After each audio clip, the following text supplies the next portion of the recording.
Papa Hotel Lima Echo November radio check. Okay, stand by. Going live.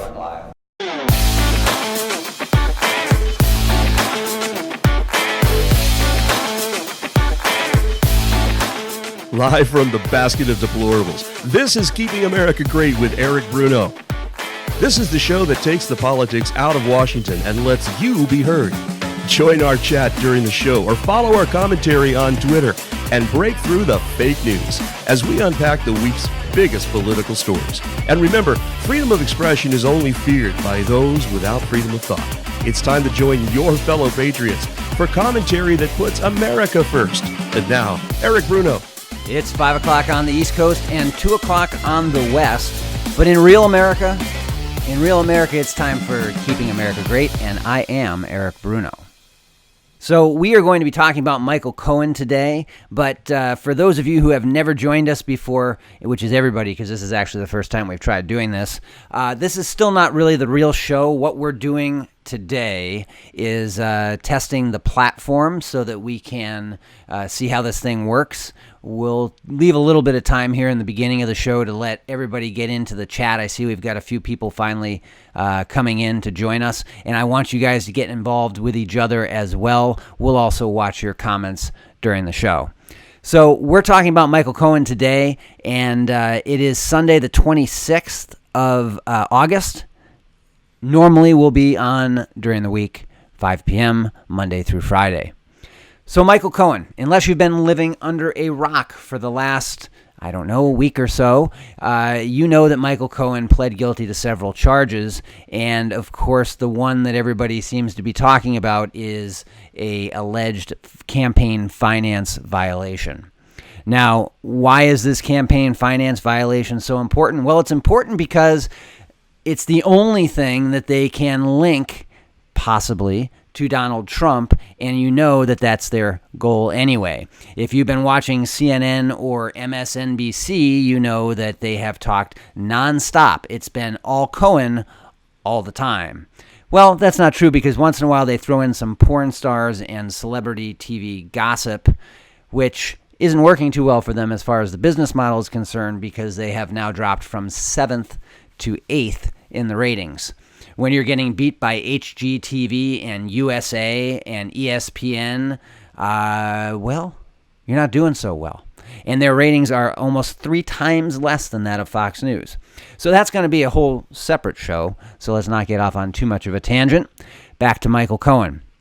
So let's take a look at Michael Cohen and what it is that he has alleged to have done. Yeah, Juan, very interesting because specifically, among other things, he is pleading guilty to campaign finance violations and saying that essentially the money he paid to women during the campaign, Michael Cohen, as the president's personal attorney, was hush money and that he did it at the direction of the candidate. Doesn't name that candidate, but everyone in the world knows that would be Donald J. Trump. It's significant as well because this is the first time you see anyone in the president's orbit pleading guilty to charges directly involved in the 2016 campaign. Remember, with the Manafort case you just heard from Peter Doocy, that has nothing to do with Russian collusion or directly with the campaign. Michael Cohen, we're told, will get jail time in the neighborhood of 3 to 5 years after pleading guilty, not just to those campaign finance charges I mentioned, but bank fraud, tax evasion as well. But the campaign finance violations that mentioned could be problematic to the president because, number one, it could mean Cohen will be offering some cooperation down the road. We don't know that for sure. We don't want to speculate, but it opens the door to that. Number two, the other vulnerability for the president is that the campaign finance issue involves payment to those 2 women I mentioned who alleged affairs with the president that he has vehemently denied, Stormy Daniels and Karen McDougal. Let's start with the idea of paying these women off. I have a news flash for everybody out there. For all of you people that voted for Donald Trump because you thought he was some sort of saint, for all of the people out there who voted for Donald Trump because you thought he was a really, really good guy, I'm sorry to break this to you, but the simple fact is wealthy businessmen, men who are billionaires, get a lot of women. Men who are billionaires have sex with a lot of women. And they don't always want you to know about it. When you live in New York City and you're covered by tabloid newspapers like the Post, or you're covered by newspapers that hate you, like the New York Times, they don't want those papers to know about their affairs. Not to mention the fact that if you're a married man, you probably don't want your wife to know. Now, I know you thought Donald Trump was an angel. And I know you voted for him because you thought he was just this nice guy who was a great family man who had never hurt anybody. But for those of you who live in the real world, let's just understand that really it's pretty normal for a guy like Donald Trump to pay women not to say anything. It's done every single day in all walks of life. It's done in the Congress. It's done in your employer, whoever that may be, has probably paid someone not to cause trouble. Whether it was an employee who is accusing somebody of doing something wrong, or sexual harassment, or whatever it may be, your employer, the person that you work for, probably has done the same thing many times because businesses protect their reputation. And Donald Trump's name, the name Trump, is his business. He is a brand. And he wants to protect that brand. So it's perfectly normal that he would make this payment. It is not a story. It was paid with personal funds, not campaign funds. It's not a story. So why are we talking about it constantly? Well, that's because they want this to lead to impeachment. That's what the left wants. The left wants impeachment. Because campaign finance violations are a slap on the wrist. Let's take a look at what Alan Dershowitz had to say about this. Well, I think he's more correct than his critics are. It's a close question. It's complicated.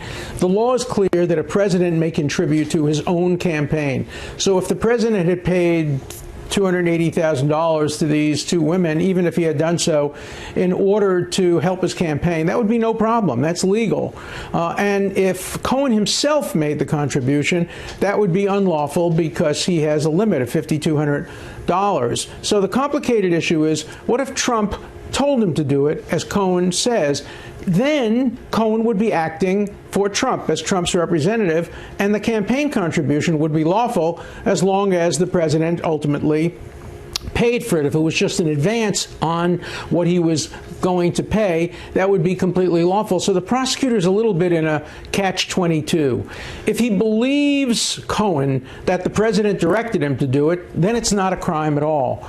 If he doesn't believe Cohen, then Cohen has committed a crime, but not the president. And the legal pundits who are saying that if Cohen admits to a crime, that makes Trump an unindicted co-conspirator are just wrong as a matter of basic criminal law. You don't become an unindicted co-conspirator if your action is lawful, even though the action of the other person is unlawful. Why then would Cohen plead guilty to this violation in the prosecutor's This was an add-on. This was an add-on. They had in dead to rights on the medallions, on the taxes.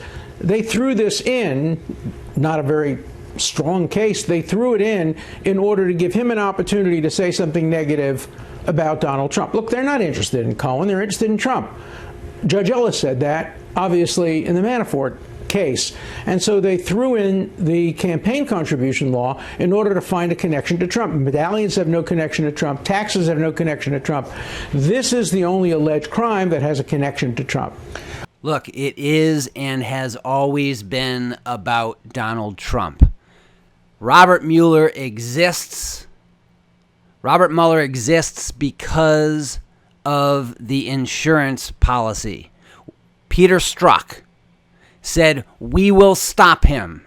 Robert Mueller is the insurance policy. Make no mistakes, my friends. Robert Mueller is the insurance policy. He is what they dreamed up to stop this president.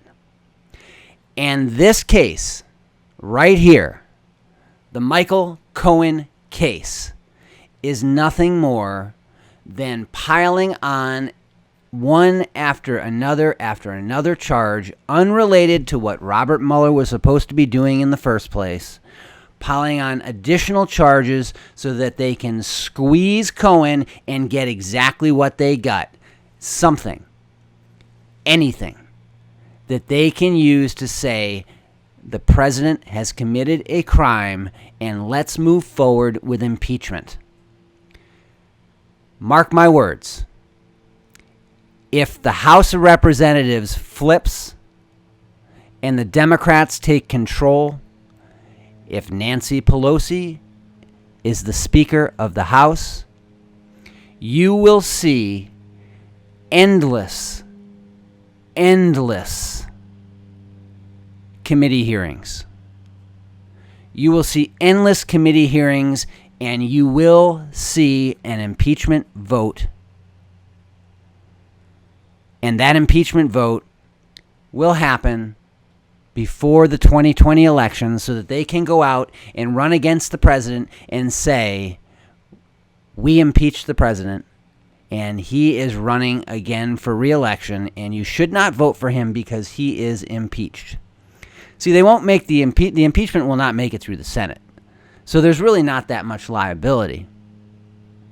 But they want to be able to say he's been impeached, which they can get potentially through the House. So anybody who wants to tell me that they want to get the president and impeach the president and that's why Michael Cohen matters, I'm good with that. You know what? I'm actually good with that. But do not give me your self-righteous BS about how you're so offended about the fact that the president of the United States paid 2 porn stars to not talk about having sex with him. Bill Clinton was alleged to have raped and assaulted multiple women, and he destroyed those women to protect his reputation.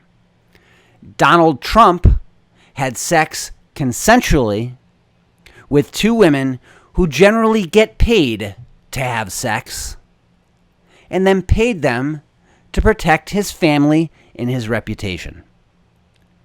I'm fine with that. I have no problem with that. And legally, it's really not a liability. What it is a political liability, and the left is going to use it every single day. The left is going to trot out unindicted co-conspirator until they actually try to charge Trump with something, if they even can. Turn on MSNBC or CNN right now, and I bet you won't be hearing about all of the other news that's going on. You'll be hearing about impeachment. MSNBC ran 2 or 3 times that I saw infographics talking about what the process for impeachment is. They haven't even tried to impeach the president, and MSNBC is out there coaching America on how it's done. It's mental masturbation, folks. That's really what it is. It is mental masturbation. The left gets off on the thought of impeaching the president of the United States because they can't admit that they get off on the thought of assassinating the president of the United States. So impeachment is their only solution.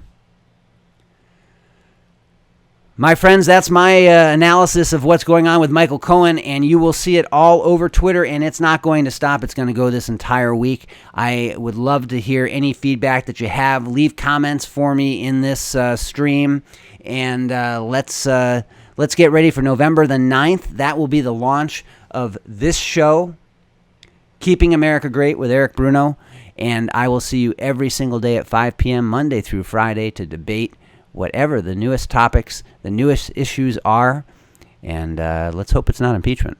Talk to you soon.